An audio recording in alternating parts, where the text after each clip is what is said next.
To Natural Habitat Adventures Daily Dose of Nature. I'm your host, Brooke Mitchell, and today's topic is Digital Photography 101, your first steps to stunning photos with NatHab Expedition Leader Giulia Ciampini. Thank you so much for being here today, Giulia. Over to you. Well, thank you so much. And thank you everyone for coming today. I'm really excited to talk about this topic, beginner digital photography.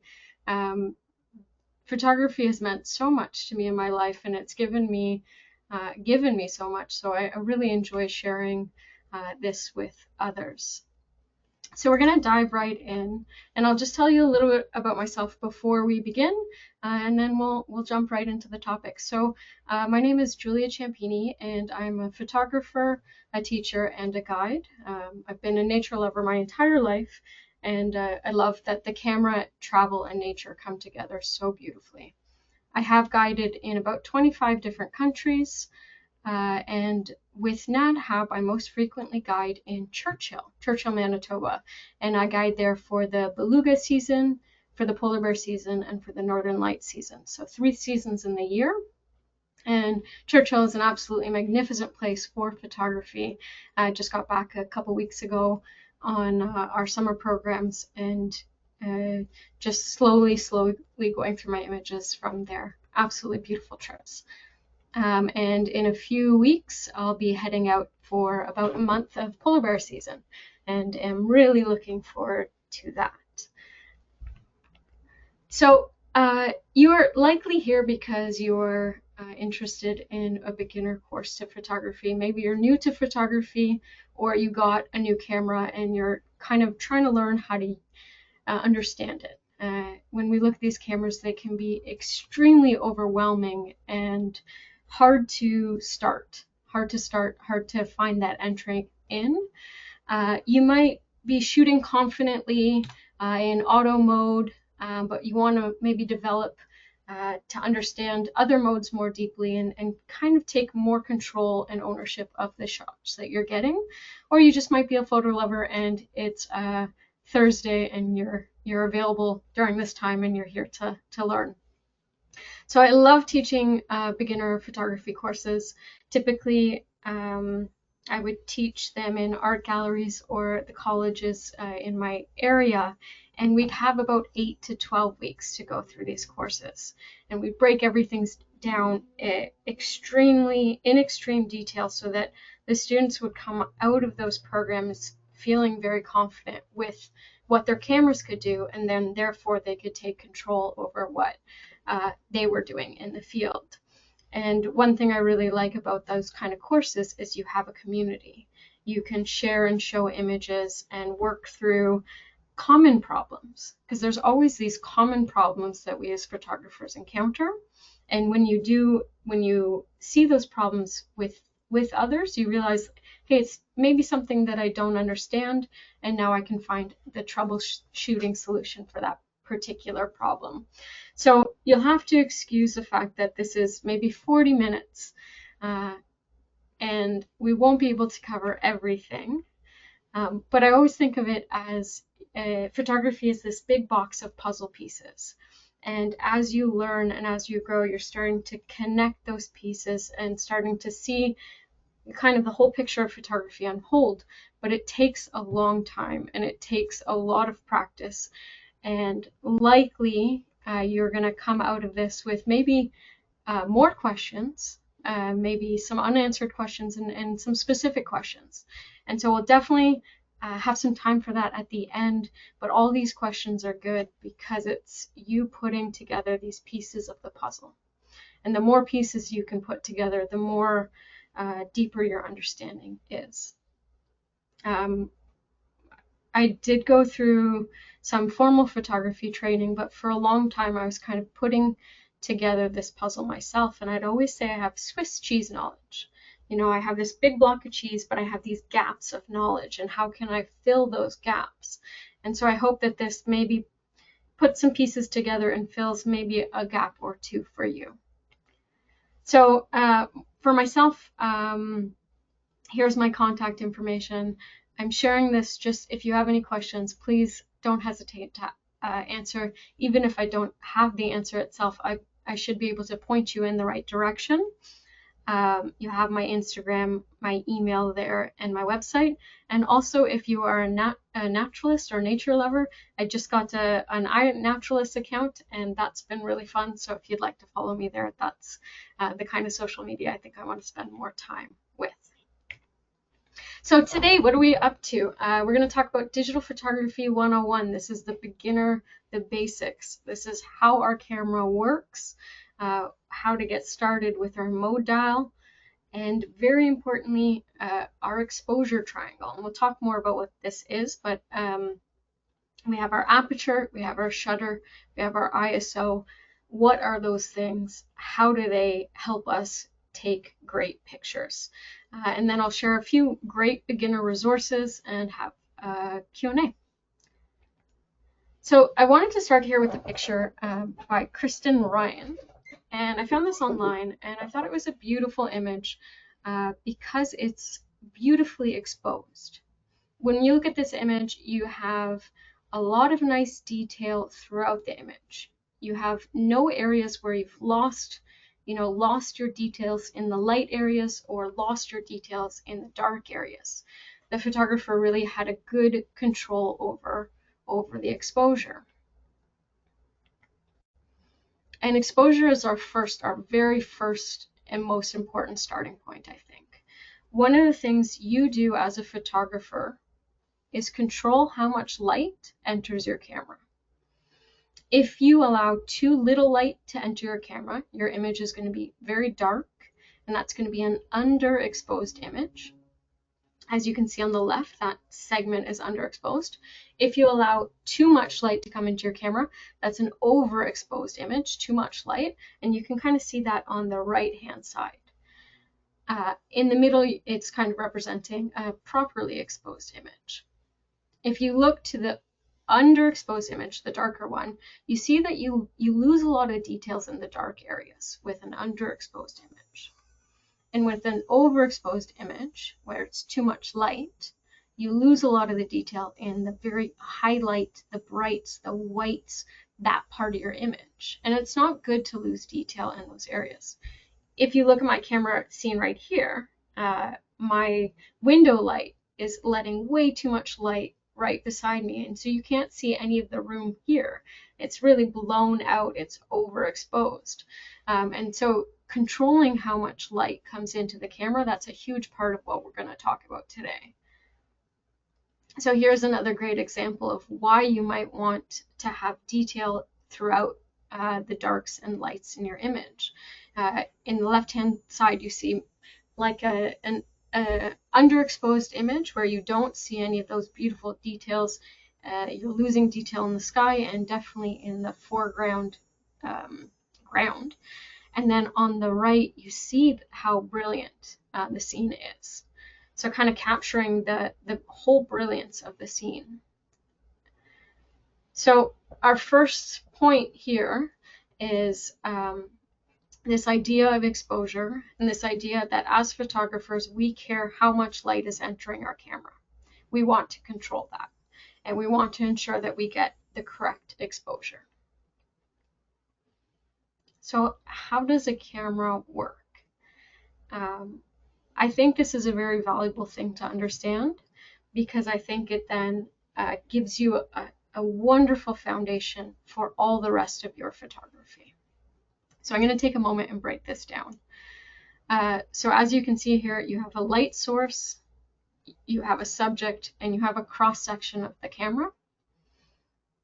And typically what will happen is light will reflect off of a subject, bounce from your subject, and enter your camera. It enters in a very particular way, and so it will enter first through the lens, and it will enter through an opening in the lens called the aperture.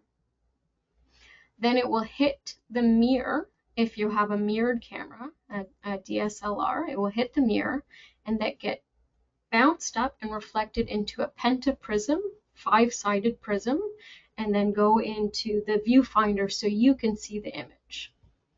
When you then press the shutter release button, that button that takes the picture, that mirror will bounce up and the light will reflect off the subject, pass through the lens, pass through a shutter, and then hit the sensor, and it will be recorded on the sensor. With a mirrorless camera, you don't have that mirror that flaps up and down. But typically this is the same kind of thing for both the DSLR and the mirrored camera, minus that mirror part. So that path of light is very important. Light to subject, subject to aperture in the lens, then eventually to the shutter, and then the sensor. So when we break down maybe some of the pieces of our camera, if we look at maybe the anatomy of a camera, don't want to spend too much time on this since every camera will be different, but there's definitely some similarities between the cameras themselves. Typically, where should we start? Let's start at the mode dial and work our way. Actually, sorry, let's start at the 12 o'clock position, which is our lens itself. The lens itself will typically have a zoom ring if it's a lens that allows you to zoom in and zoom out of your subject, and it will also have a focus ring. Okay, so there's two typically rings on a lens, one that will allow you to zoom in and zoom out, and one that will allow you to take manual control and then manually focus your lens instead of allowing the camera to figure out the focus. On the camera body itself, you'll have that shutter release button. That's just the button that you would press to take a picture. It's called the shutter release button. You'll have a variety of control buttons depending on your camera model itself. You'll typically have a screen where you can see your settings. These settings would include your ISO, your aperture, your light meter, your shutter speed. These are kind of the key things, and we'll talk about each of them. On the top of the camera, you might have a hot shoe, and that's where you would put maybe a flash or a GPS unit or something else that affixes to the top. It just slides right on in there. It's called a hot shoe because it has electrical contacts to the flash, so there's communication between the two. You have your eyepiece where you can see the image itself. Your mode dial where you can change the different setting, like the general mode of your camera. Neck straps. So that's kind of like a basic orientation. Obviously every camera is different and they all have new and interesting features. Some have touch screens, some have screens that allow you to kind of take your LCD screen and move it in a variety of places so that you can position your camera in all these different ways. But just a basic orientation there. And I want to direct you to the mode dial itself, and I want to take a moment here and shed some light on this mode dial.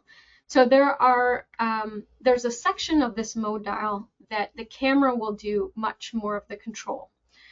You give up the creative control to your camera, but the camera does a pretty decent job in a variety of kind of situations, let's say. So I want to go through each of these and kind of describe what the camera is doing so that if ever you're in these situations, you know that you have these modes and they have your back. Though I do encourage you to eventually build up so you're on your manual mode or your shutter priority mode or your aperture priority mode, and we'll talk about those. These automatic modes are decent. They're pretty good. So you have your auto mode, and that's your camera's doing all the things. Okay, so you don't have to think at all. You just point your camera, click your shutter release button to take a picture, and there's your picture. Camera does everything, but you don't get any control. And so the camera might not have the same picture in mind that you have, and there's that limitation there. You might have a sports mode on your mode dial, a little running man, and that's great for any kind of fast-moving subject, whether it's a sports or it's wildlife, birds, kids, anything that moves quickly. This mode prioritizes a fast shutter speed and will help you capture fast-moving subjects. You have your portrait mode. Okay, so your camera is choosing the settings that it thinks will be good for capturing portraits. And so the camera is prioritizing a shallow depth of field and a particular combination that it feels it's great for portraiture. You have your night mode. It might be symbolized with a person in a night sky. And again, your camera is prioritizing the particular setting combination that works well in low light. So it might be a boost of ISO, or it might be another few combinations, but this mode is good for night, low light, dimly lit rooms, or anything of that kind. You have a mode that looks like a mountain, and that's your landscape mode. Your camera here is choosing settings that prioritize a great depth of field. We'll talk more about that. And you have your tulip mode, I call it, but it's your macro mode. It's your anything that is small and you want close up, close details. Great for flowers, great for bugs, great for any small details that you want to get. So these are your kind of basic auto modes where your camera is taking a lot of the control. And they're called scene modes. And there's a book that I would refer you to at the end that is the best beginner photography book that I've ever seen, that breaks things down in the most beautiful way. So we're going to refer to it there. But this is an example of a page from that book, and I think what I like about that book compared to many others is it is such a visual book, but it does break things down in such a understandable way. And so on the second page of this, it describes exactly the different combinations your camera is using to get you to those results. So we talked about the auto scene modes, but now I want to really spend a little bit more time on our M, S, and A, our manual, our shutter priority, and our aperture priority. This is when you as a photographer start to take more control of your camera, and you have a vision that you would like to put into practice, and you're telling your camera what you want it to do. The camera's not in control anymore. You're starting to take that control, and I think that's great. So, excuse me, let's go back. So one of the most fundamental and important concepts in photography, and beginner photography and advanced photography and every single photography, is this idea of the exposure triangle. Okay, and the exposure triangle is this idea that there are three variables that control how much light enters the camera, and you have control over these three variables. You as a photographer have control over these three variables. Each of these three variables, the ISO, the aperture, and the shutter speed, have a creative effect attached to them. And you have to balance these three variables each and every time you are presented with a scene in front of you. You don't just dial in one combination of settings and that one combination will work for every single situation in front of you. It's not like that at all. In fact, it's the exact opposite. Every single new situation in front of you demands a different combination of settings. And that's the fun of photography. That's the trickiness of photography. That's the joy, because it's always this technical challenge in front of you. And how do you get this creative piece of the puzzle, like capture the shot that you want, but then use the technical piece together. It's that creativity and that technique all together in one. It's beautiful. So I'm gonna take some time and I'm gonna go through each of these three variables in depth, so that at the end of them you understand what ISO is, what aperture is, what shutter is, and then start to maybe take more control of each. So we'll start with aperture.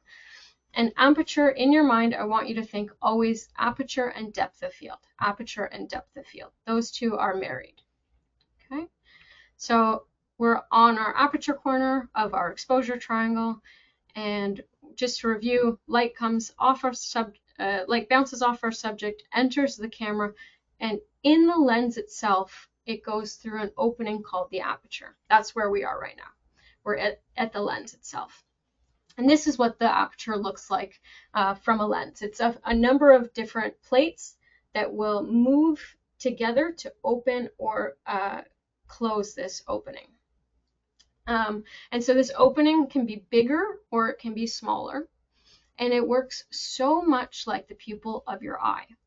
And so you know the pupil of your eye, if you were ever to go into a dark movie theater, your pupil might expand to take in as much light as it could possibly take in because it's dark. And then the moment you leave that dark theater, your pupil is contracting, and to make that opening for light much smaller so you don't take in too much light. So your aperture works so much like the human eye. So as I said, this aperture is controlled by a series of blades, and those blades can make the aperture opening very, very large or very small or some size in between.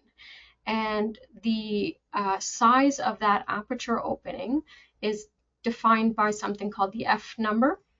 Okay, so the smaller the F number, for example, f1.4, the larger the aperture opening, the greater the aperture opening.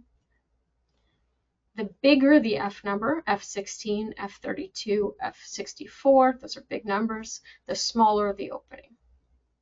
Okay, so aperture affects, as I said, aperture is one of the variables that affects how much light is coming into your camera. And the bigger the opening, the more light can come in, okay? And the smaller the opening, the less light can come in. So this is that fundamental thing. Bigger opening, lots of light comes in. Tinier opening, little light comes in. And we can see how that is affecting our image here, right? On the left side, so much light is coming in, the image is, in this case, it's overexposed, and on the other opposite end, so little light is coming in, and in this case, it's underexposed, not enough light has come in. Okay, so, but we're just looking at the aperture variable right now. We're not balancing the other two. We're just here focusing on our aperture. So aperture, as I said, it has this secondary effect, right? It controls how much light is coming into the camera, but it also controls this depth of field. And depth of field is this idea of how much of our frame from front to back is in focus. And if you have an image with a very shallow depth of field, like we do on the right, you have just a few petals that are in focus, and the rest of the scene is blurry. Okay, so that's our shallow depth of field. Just a shallow plane is in focus. And on the opposite end of that, to compare, if we have a deep depth of field, for example, F10, but it can go much deeper than that, we see that more and more from front to back of our frame is in focus. So we can see many more than just one set of flowers petals in focus. We see more of that scene in focus. And so this is a deep depth of field or a great depth of field. So when we look at this more in detail, we see that the smaller the F number, the shallower the depth of field, the larger the F number, the greater the depth of field. Okay, so I have this animation. I don't know if it will play. Oh, okay, hold on. This is my first time trying to play an animation here. But as you can see, as we close down this aperture, more and more of our frame gets sharper and sharper in focus. Okay, we're making that hole very, very, very tiny, and more of our frame is in focus. But the opposite of this is true as well. If you open your frame, your aperture very wide, you're making less and less of the image in focus. Now, this might not make sense just yet, but let's look at it in practice. Here's an image I shot of a red fox, where a very narrow plane is in focus. It's a very shallow depth of field. You have the grass blades in front of the fox and the grass and the trees behind the fox completely out of focus. So this is a shallow depth of field. Similarly, this image of a female elk, it's just her eyes in focus and some of the face, but before and after, the trees in front of her, the trees behind her are in very out of focus. Okay, so this is another example of a shallow depth of field. And you can use this creatively. You can get behind different foreground objects, whether it's any kind of framing element, whether it's flowers or trees or windows, whatever it is that you have available in your scene, and you can throw those out of focus and then make sure the point of focus is right on your subject. So this is another example of a shallow depth of field. You're playing with this focus unfocused balance. And to give you some photo examples of a large depth of field, here we have, as I said, the F number is a larger number, so F22, F36, it's a larger number. And you'll see that the background behind the subject is typically more in focus. So we look here, we have this is a beautiful image by Charlie James, and you have the mountains in the far, far, far distance in focus. We have these different crows in focus, the bear, every kind of point in our image is in sharp focus. Look at it again. We have we have this deep plane of focus. The flowers in the foreground are in focus. You have a small mountainous ledge in focus, and the mountains in the deep background in focus. We have focus throughout our image with a deep depth of field. Same here. It's just as sharp in the front of our image with the foliage in the front as it is on the mountains in the back. So the higher the F number, the more in focus. The lower the F number, the less in focus.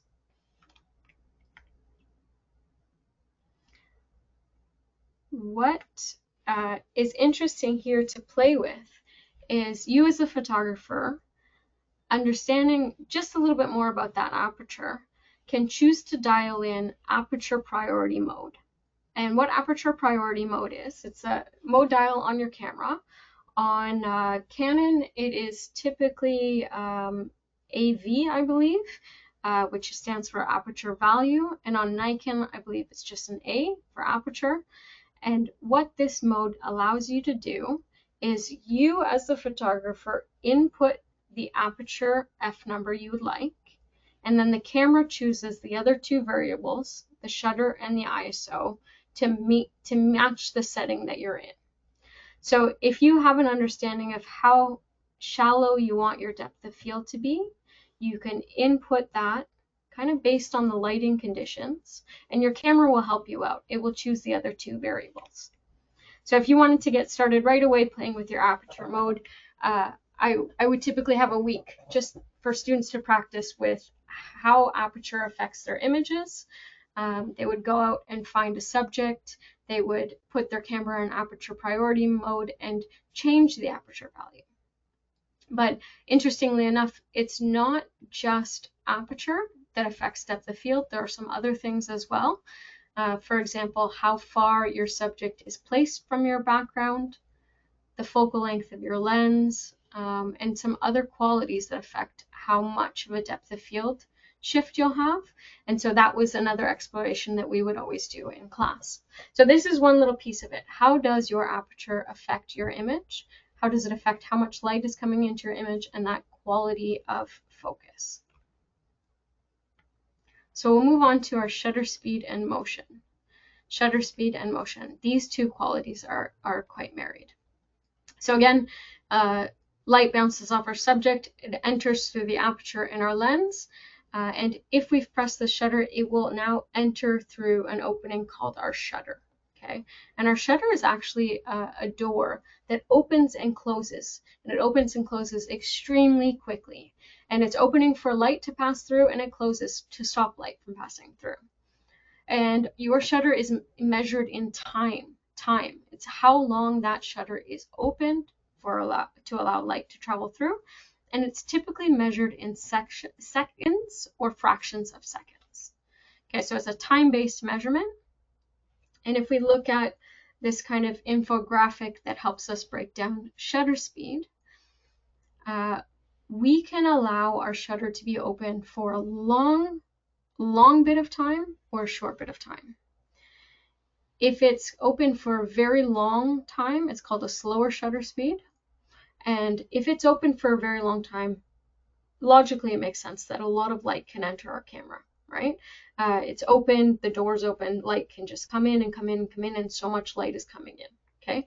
So the slower your shutter speed, the more light is entering your camera. The faster your shutter speed, the less light is entering your camera. Picture you're closing and opening the door very quickly. There's no time for light to come in. Okay, so as I said, shutter was measured in seconds or fractions of a second.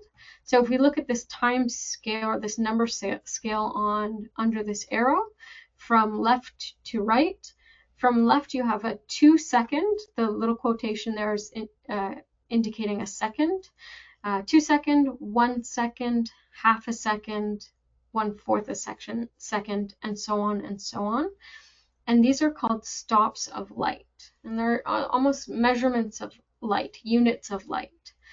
And so we can set our shutter speed to any of these values, and each represent a duration of time that the shutter is left open, and each affect how much light is coming into our camera. But as I said before, shutter speed also affects motion, and this gets really, really, really cool. So the longer the shutter is open, the more blurry your image can be. So imagine you leave that shutter open and you take a picture of anything, right? But you're moving your camera as that shutter is opened. And as that shutter is opened, it's recording that image to your sensor. And so you're recording all that movement as that shutter is opened. And as soon as it closes, the camera stops recording, and that's the image you got. Compare that to a very fast shutter. The image gets recorded quickly and there's no motion in the image. So choosing your shutter has a very big effect on how much light is coming into your camera and also how motion looks in your image. It gets fascinating. So where does my shutter value go? How do I know what my shutter speed is set at? So in various points of your camera, you should see your shutter value, and typically it's written as a fraction of like 1/125th, or it could be the denominator of that fraction. So in the middle bottom you see 8,000. That's representing 1/8,000th of a second. That's your fastest shutter speed. So all these different places, whether it's the little screen on the top of your camera, the back of your LCD camera, as you put your camera to your eye, you might see your shutter value there. So there's different places where you can see the value you're set at. But the take home, or the one memory piece, is the slower your shutter speed, the more light, the more the blurred the motion is. The faster your shutter speed, less light, and more frozen your motion is. And I kind of define a slow shutter speed as 1/20th of a second or slower, but it depends on the lens you're shooting with. It depends on how fast your subject is moving. It might even be 1/50th of a second or slower. And a fast shutter speed, it could be 1/500th or faster. So here's really this broken down. The slower the shutter speed, this is a little spinny dial, and the photographer here has taken a picture of this spinny dial at various shutter speeds to communicate how crisp or how blurry the motion looks. And we see 1 second, we see all those blur together, and as we get progressively faster and faster, we're sharpening that motion, we're stopping and freezing that motion.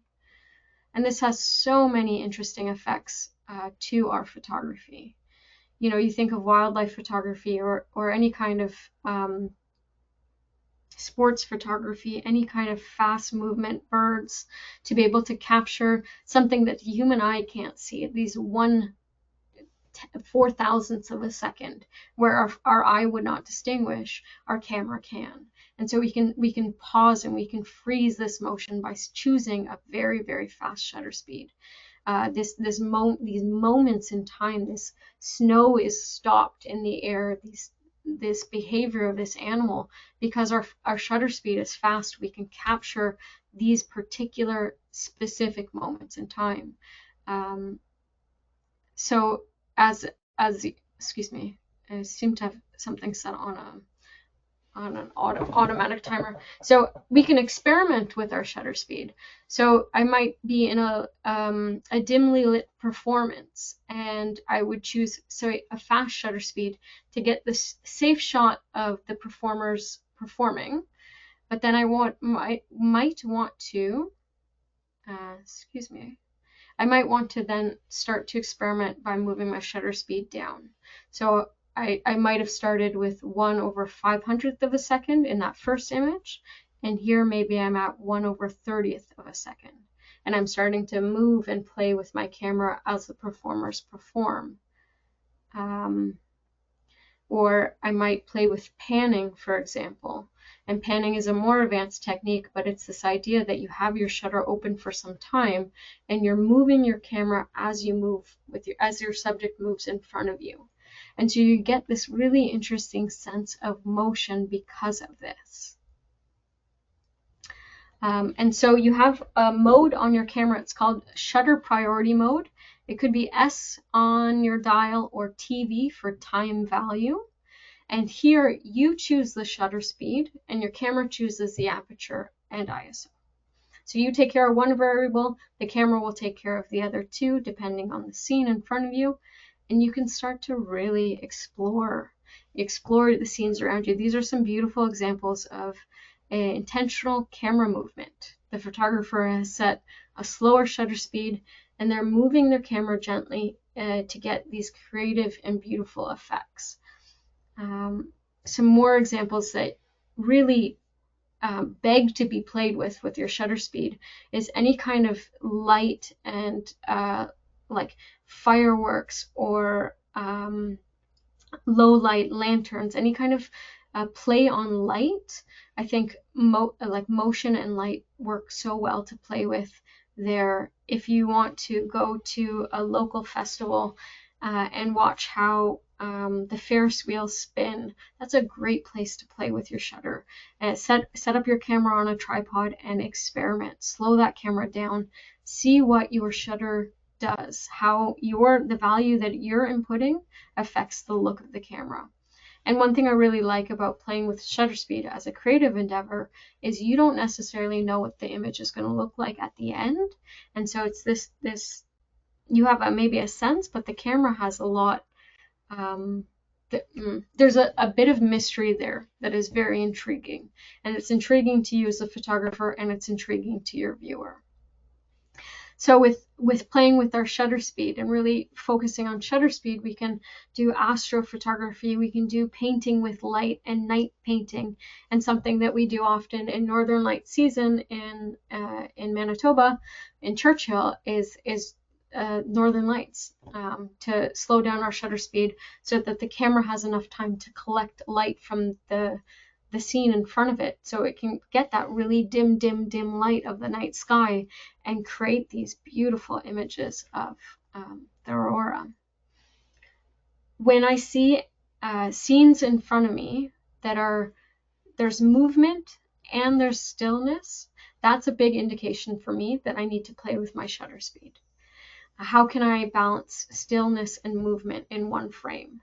And it's such an interesting play. This is an image I found online.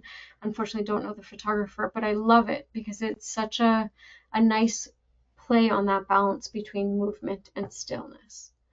And just as an aside, I think photography is such a fun play on the extremes, on light and dark, on movement and stillness, on quiet, on loudness. We can really play these extremes against one another and create really interesting images as a result.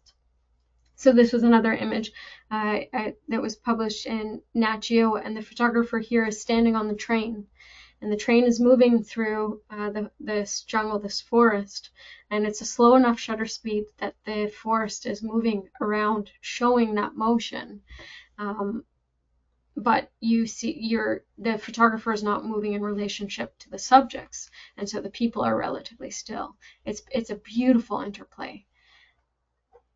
So This would be another week of this photography course, but I would encourage my students to get out and play with their shutter speed and find moving subjects, any kind of moving subjects. Get your kids, get your grandkids, get pets, go anywhere, birds, find moving subjects, put your camera into that shutter priority mode, and explore what happens to the image as you change your shutter speed. And so this is a little kind of go-to guide that I found on expert photography that kind of gives you a general range for some key subjects, some common subjects. And it honestly, it really depends on the lighting conditions you're in. But when you're a beginner, it sometimes helps to have a frame of reference to start with and then play from there. So for example, if you're photographing fast moving sports, you might be starting around that 1/1000 to 1/2000 range. If you're photographing something that's much more still, you might be in that 1/125th range. So this is just that little bit of a reference for you. But I find as much as the references are helpful, photography gets more fun when you throw out the references and you are there and you're playing and you're just experimenting to see what happens. And that's where the images that only you could take come from. So we'll talk a little bit about ISO. ISO is that third variable on our exposure triangle, and ISO is located in the sensor, and the sensor is the last kind of step in this process. The sensor is where the image is recorded, and different cameras have different sensor sizes, and typically, as just like a basic rule of thumb, the larger your sensor size, the better the quality of the image. Okay, so we typically have a range of camera sizes from the much larger medium format camera. Not too many people will shoot with those nowadays, but they're still quite common, still quite popular. But for your day-to-day use, you would likely be on a full frame sensor or a crop sensor.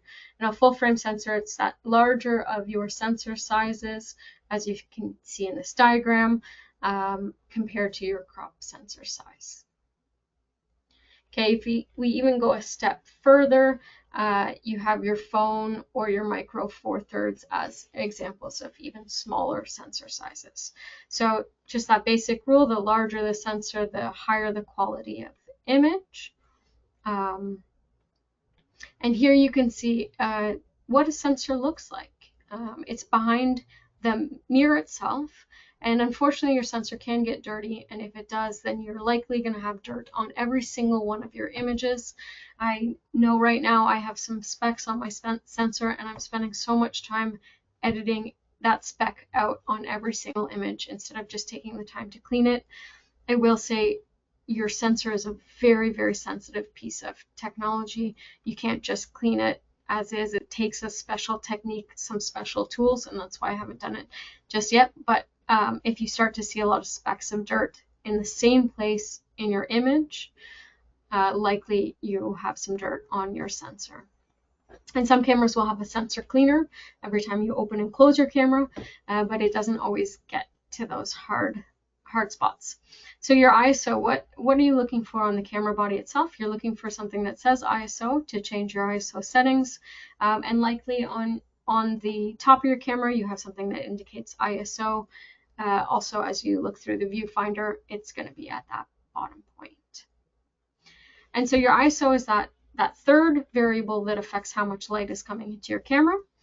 The greater the ISO, the more light is amplified. So when I think about ISO, I think of it almost like a signal booster. Okay, you have a certain amount of light in the scene that's coming into your camera, and by turning up your ISO, you're boosting that signal of that light. So the higher the ISO signal, the more amplified that light is, but it comes at a consequence. And that consequence is something called digital noise or grain. So as we boost up our ISO and we boost that signal of light, we're also boosting that noise. So you can see here on the left-hand side, you have an image that is shot at a low ISO. So that signal is kind of not boosted. This is our default, our ISO 100, for example. Looks beautiful, clean, sharp, crisp, nice looking image. And then we go to our right-hand side. This is an example of a noisy image. That signal has been boosted. This might be ISO 6400, for example. So just that principle, it's better to have your ISO lower if possible. And it's possible when you have a lot of light in your scene. ISO, that boost comes into play when you are in a dark environment and you need to add light to your scene. So just as a very, very basic, here's our look at ISO. ISO 100 should be your default. If you're in sunny conditions, if you're in a bright area, your ISO is set as low as it can be. As you get to progressively darker areas, you might find you need to boost your ISO to boost that signal of light. So for example, at a very night scene, you might find your ISO is 6400. You'll get a lot of grain there, but it's a matter of, do I get the image and grain, or do I not get the image at all? And image with grain is better than no image at all. So your ISO, I think of the three variables, it's the last one you're playing with. And in my personal opinion, keep your ISO as low as possible until you need it. And it's there for you if you need it, but otherwise keep it as low as possible. And you will need it for sure. So just as that general guide that I find beginners really ask about and go to, this is just general ISO references for that full frame sensor. It really depends on the light of the scene, but if you're doing a night scene, you're boosting your ISO to maybe 3200. If you are, for example, in a cloudy scene, you might find your ISO around 400. If you're on a daylight, bright, beautiful daylight, 100, 200. Right? Here's a few of that range. And you can see it's quite a range here. It really is dependent on your circumstances. So this is a big, beautiful example of what grain looks like in an image. That 100 ISO, crisp, clean, wonderful. Higher ISO, less so. I would always say different cameras have different acceptable high ISOs, and as technology is progressing, the higher ISOs are looking better and better and better and better. 15 years ago, it wasn't viable to shoot at like 1600, and now you might not notice the grain there. So I think it's a great idea to take your camera out on a test, go to a night scene, go to a dark scene, and shoot at a high ISO, and kind of shoot at the different ISO numbers: 100, 200, 400, 800, 1600, 3200, 6400, whatever the numbers are, and see what you think. See what is your level of acceptable grain. Test it in that way. The final kind of piece of this puzzle that we'll talk about today is your light meter. And your light meter is a wonderful tool for you to use. If you have your camera there with you, you bring up your camera to your eye and half press your shutter speed, and you'll see a little scale on the bottom of your viewfinder. What does that look like? It looks like this. This is your light meter. This is such a key and valuable tool for you. Your light meter, and we'll look at it here as well. You can see it on the top of your camera. It essentially looks like this, okay? And what it is according to your camera, okay, so your light meter is these from negative to positive with 0 in the middle, and you have a little indicator line. Okay, that little indicator line. That little indicator line, if aligned with 0, according to your camera, that's the most ideal exposure for the scene that you're in. 100% your camera can get this wrong, and it often does in scenes of overwhelming white or overwhelming dark.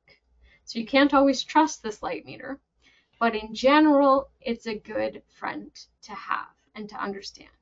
So if you see that little indicator line line up with your midpoint, your 0 or that midpoint, depending on your camera model, that's a good sign that your exposure's in a good place. Unfortunately, the light meter looks different on all the different cameras, Nikon and Canon. It looks different, but there's this idea that as that little indicator line moves in either direction, your camera is saying there's too much light or there's too little light. Okay, and let's look at this a little bit more. We'll put it all together. Okay, so we have this beautiful scene. We care that it's beautifully exposed. That's something we want as a photographer. We want to aim for the correct exposure, avoid overexposure, avoid underexposure, and we have control over 3 different things in order to do that. So we have control over our ISO, we have control over our shutter speed, we have control over our aperture, but we also know that aperture controls the depth of field, how much is in focus. Shutter controls the motion, how blurry or sharp an image looks, with how frozen our motion is, and ISO has the effect of grain. So each of these 3 things controls how much light, but they also have a creative effect. And what manual mode is, this is often something that many newer photographers aspire to, or at least aspire the understanding of when they can use it or how they can use it. So manual mode is simply a mode that allows you to select the aperture value, the shutter speed value, and the ISO. You're controlling every single one of the 3 variables. The camera isn't controlling anything, you have full control. In controlling all these 3 variables, you are really putting the creative effect that you want on your image. So you get to decide that overall exposure of the scene, and you can control that look of the image. So how do we even consider going into aperture or manual shooting mode?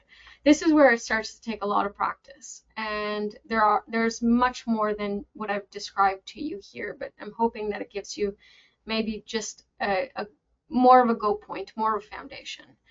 But if you go, sorry, before I say this, one thing you might have to do is figure out with your specific camera model how your particular light meter works. Okay, but and you can do this very simply by going to YouTube and saying, Canon R5 light meter tutorial. Come up with a 1 or 2 minute clip, and it will be specific on how you do things with your particular model of camera. And this advice really goes to everything. If you want to, how do I change my shutter speed on Canon R5? Type that right into a YouTube. You'll have that specific to your camera model help. So just this is the general thought here. If your light meter is too much in that negative, in theory, this is saying your image is underexposed. It is too dark. And if your image is too dark, you as the photographer need to add light. And we know we have those 3 ways that we can add light. We can open our aperture up to allow more light to come in through our aperture. We can slow down our shutter to allow more light to come in through our shutter, or we can boost that signal with our ISO. So we have those 3 variables, and so we would change the settings on those variables until our light meter indicator kind of goes towards the middle. And which one do you use first? Do you change your ISO? Do you change your shutter? Do you change your aperture? That very much depends on the priority in your scene.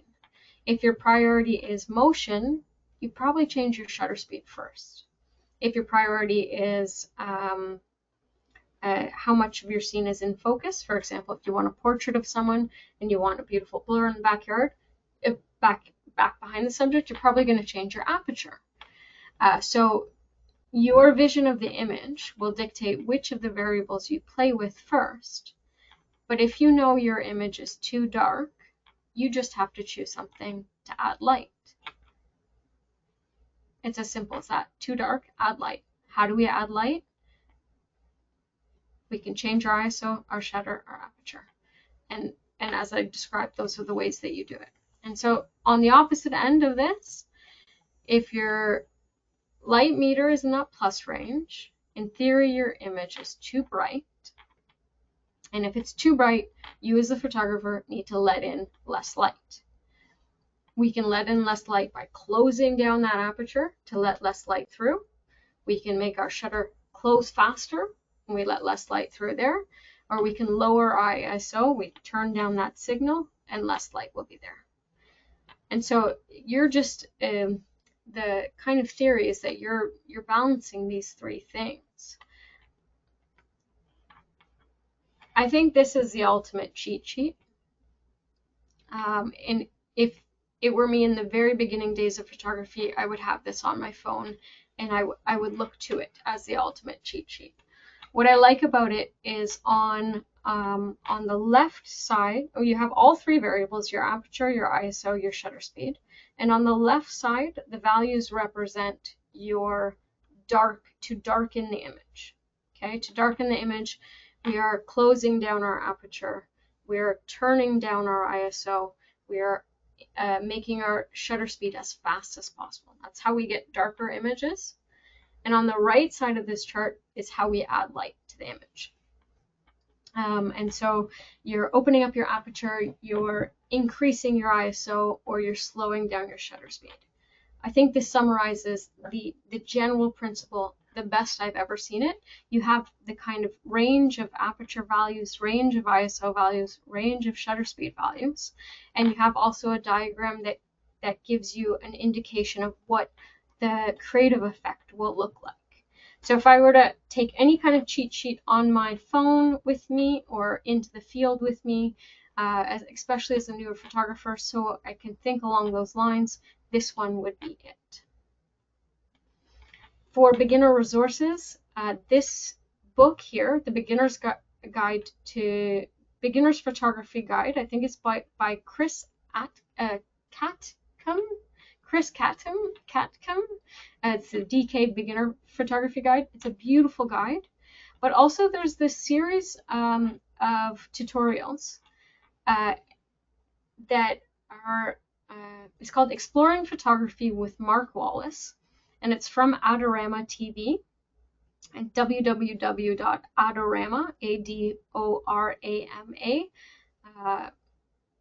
If you just look up Exploring Photography with Mark Wallace, it's a phenomenal series, and it really goes into depth beautifully about each of the different topics about photography. So if you want to learn how to focus your camera, if you want to learn more about shutter speed, more about aperture, more about particular things, it breaks things down in a way that is phenomenal, absolutely phenomenal. I would recommend it to any photographer at any level, because these topics are not just beginner topics, but if you have a query, that is a phenomenal resource, really great.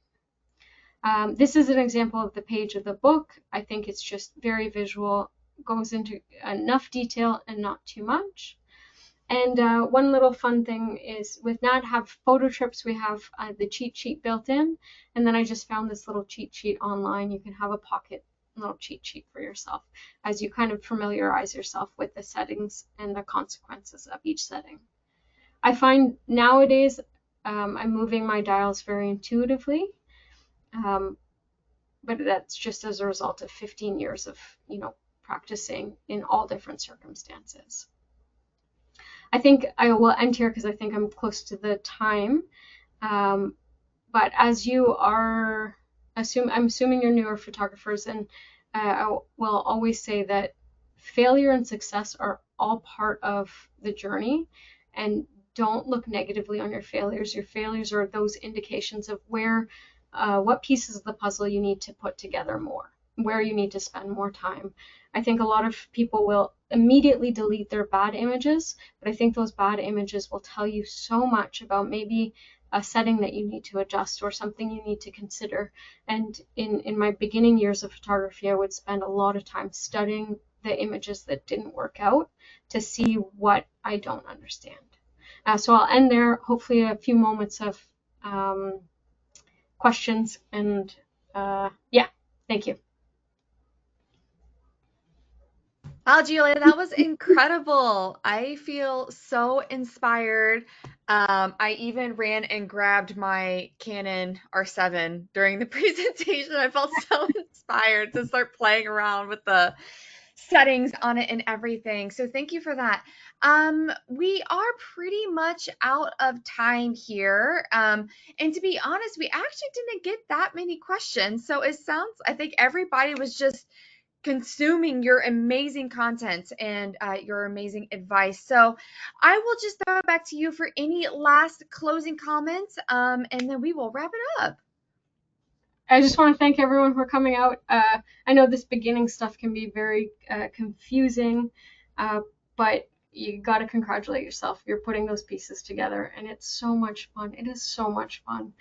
So please send me pictures. I want to see what you guys are up to, and if you have any questions, please don't hesitate. I think this is the best thing you can do with your time is get out and appreciate the world around you through your camera. So thank you very much. Perfect. Yes, I couldn't agree more. Thank you so much for taking the time to present to us today, Julia. And I would also like to thank everyone who tuned in. We had lots of eyeballs today, and I love to see it. Join us tomorrow for our next daily dose of nature. You can check out this week's lineup, including registration links, on our website at nathab.com/webinars. We did record today's presentation, and we will have the replay available on our website soon. With that, I will conclude the webinar. Goodbye, everybody.